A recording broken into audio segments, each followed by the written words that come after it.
Welcome to Language Swap, everyone, a fun way to learn English. We are so excited to have you join us today. Hey everyone, welcome back. I'm Alex. And I'm Sally. Alex, quick question before we start. Do you have any plans this weekend? Actually, yes, a friend invited me to a barbecue on Saturday. I said I'd love to go. Oh, nice. See, you already used one of today's expressions without even thinking about it. I didn't even plan that, which is fitting because today's episode is literally about planning things. Today, we are talking about something that comes up every single week of your life: making plans with other people in English. How to invite someone, how to say yes, how to say no without being rude, what to do when you can't make the original plan but still want to see the person, and all the small phrases that make these conversations feel natural.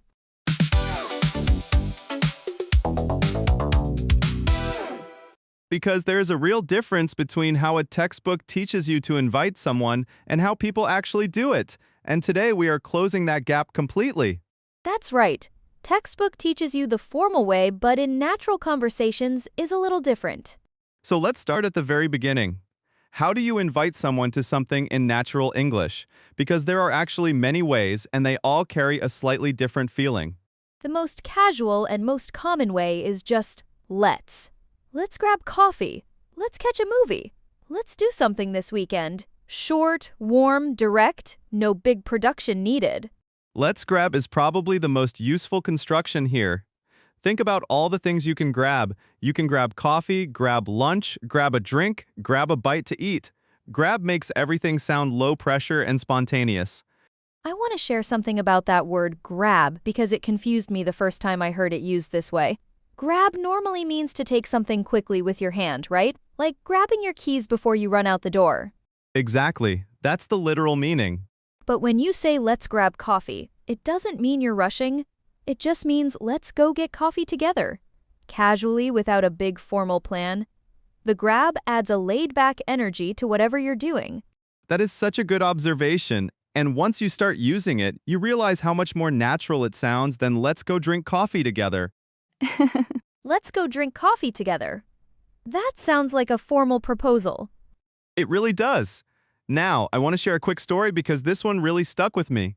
When I moved to a new city a few years ago, I didn't know anyone, and I was really feeling it. That loneliness of being in a new place where nobody knows your name. Oh, that feeling is so real.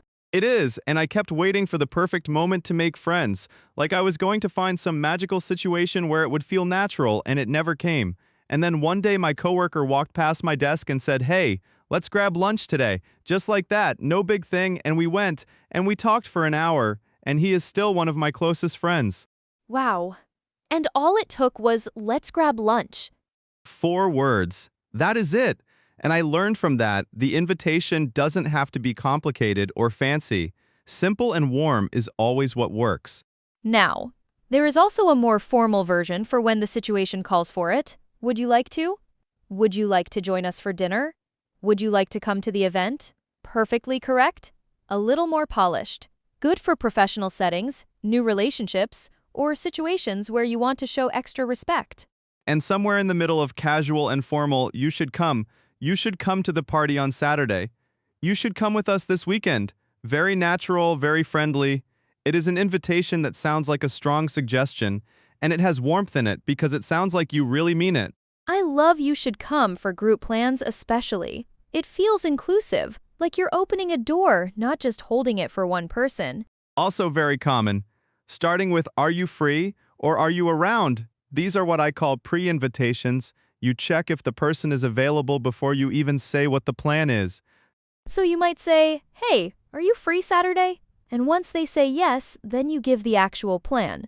Very natural two-step conversation. And it also protects you a little. If they say no, you haven't been rejected yet. Exactly. It gives the other person a graceful out too. They can say, "Actually, I think I'm busy," without having to say no to your specific idea. Smart all around. And one more way to invite that I really like. I was thinking we could. I was thinking we could try that new restaurant downtown. I was thinking we could go hiking this Sunday. It sounds thoughtful, like you were already imagining it with them. That one is really nice for people you care about. It shows intention. It shows you were thinking about them before you even asked. Exactly. So your invitation options are something like, let's grab for casual plans. Would you like to for more formal situations? You should come for group invitations. Are you free as a pre-invitation? And I was thinking we could when you want to sound thoughtful and intentional. Now let's talk about saying yes, because yes, I will attend sounds like a calendar notification, not a human being. Your attendance has been confirmed. Please do not talk like that. The most enthusiastic yes in English is I'm in or count me in. These mean yes, absolutely. I am 100% part of this. Very high energy, perfect for group plans or exciting events. I'm down. This one means, yes, I'm up for it. Sounds good to me. Very casual, very American. You want to grab lunch? I'm down. Short, natural, friendly. Sounds good and sounds fun are your relaxed yes options. Positive but calm dinner on Friday? Sounds good to me. No over-the-top excitement, just a solid, warm agreement. I'd love to. Warmer and more expressive. Would you like to join us? I'd love to. This one works in casual and slightly formal situations. It says yes, and it says I'm genuinely happy about it. And the very simple I'll be there, committed and direct. Party on Saturday? I'll be there. No extra words. Very reliable feeling.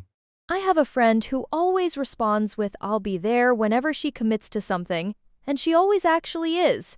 The phrase matches her whole personality perfectly. I love that. The phrase you choose says something about you. Now, your yes options from most enthusiastic to calmest. I'm in, count me in, I'm down. Sounds good. I'd love to. I'll be there. Match the energy of the invitation and your actual mood. A casual hangout gets I'm down. A close friend's birthday dinner gets I'd love to. A big group trip everyone is excited about gets count me in. Now, the hardest part, saying no. And this is where a lot of people struggle because in many cultures, saying no directly can feel very rude. And in English, a bare no with nothing around it does feel cold and dismissive. The key rule is always soften your no. A well-softened no is honest and respectful at the same time, and most people who speak English naturally are very good at reading a soft no and not taking it personally.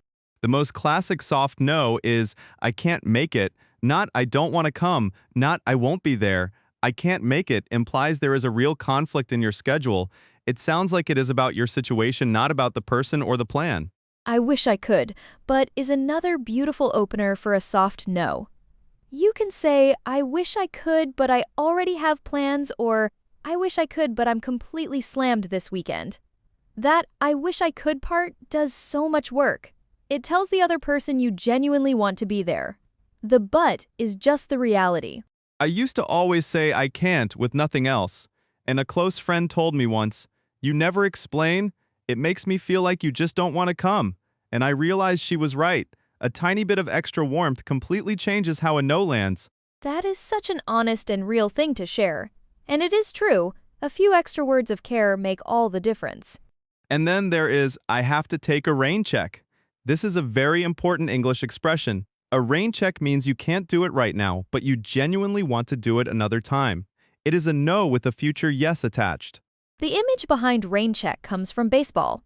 If a game was rained out and canceled, fans received a special ticket, a rain check, to come back to a future game for free. So a rain check is literally a second chance. Very useful, very common. If someone offers you a rain check, it means they are not rejecting the idea at all. They are postponing it, and they want you to know that. Also good. Maybe some other time. A little softer than rain check. A little more open-ended. And when you want to be honest about your energy, I'm not really up for it tonight. This means you're tired or just not in the mood. Not about the plan or the person, just about how you feel. People respect that phrase way more than a complicated excuse. I once told a friend, I'm just not up for it tonight. Can we do next week? And she actually thanked me for being straight with her instead of making something up. Honesty with kindness always lands better. Always. Now, what do you do when you can't make the original plan, but you still want to see the person? This is where proposing an alternative comes in, and this is important because it sends a clear message. I want to spend time with you, just not at this exact moment. What if we is your best friend here?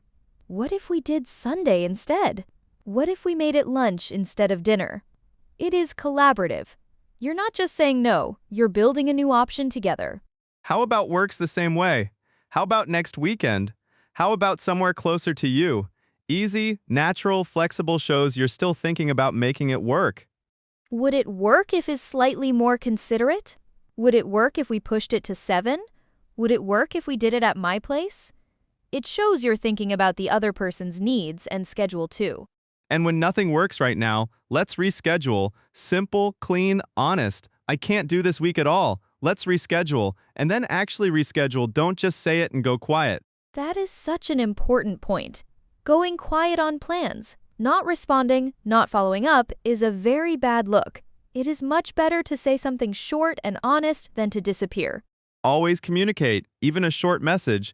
I have to cancel. I'm so sorry. Can we try again next week? That takes 15 seconds and it shows so much respect. Now, let's talk about a few more small but very useful expressions that come up constantly around plans. My treat, this means you're paying. Let's grab lunch, my treat. Very generous. Always appreciated.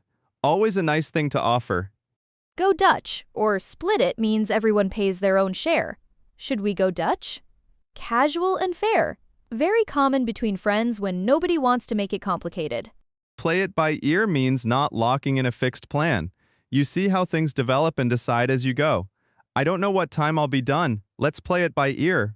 Very useful when your schedule is uncertain. I'll keep you posted. Letting someone know you will give them an update when you have more information. Not sure if I can make it yet. I'll keep you posted by Thursday. Pencil it in. To tentatively add something to your schedule knowing it might change, let's pencil in Saturday. I'll confirm by the end of the week. Pencil because you can erase it. Ink is permanent. Pencil is flexible. That explanation always makes it stick. And one last one, it's on. When the plan is confirmed and everyone is excited. Saturday is on, very energetic, very satisfying, close to any planning conversation. It's on. 2 words, so much energy.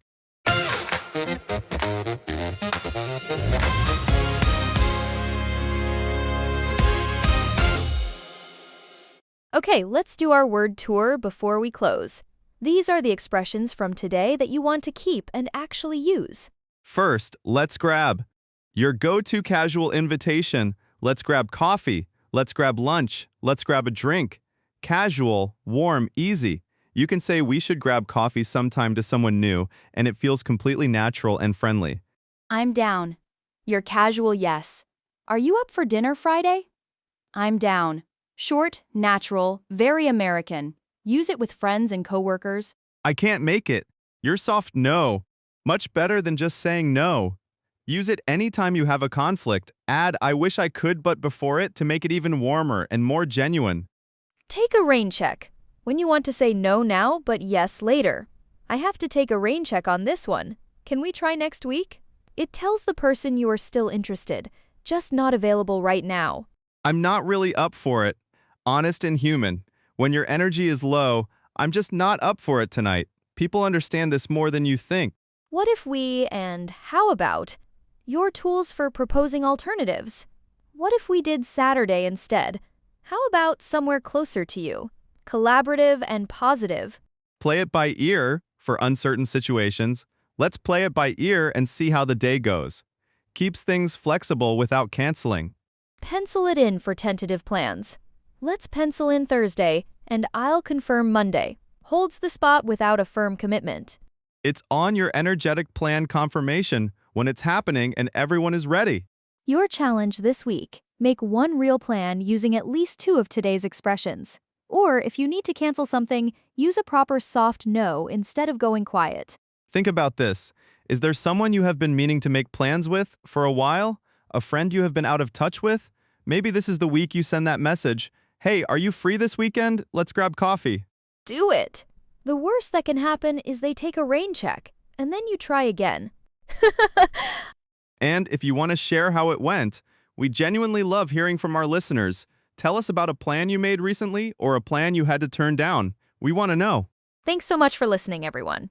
See you in the next one. It's on.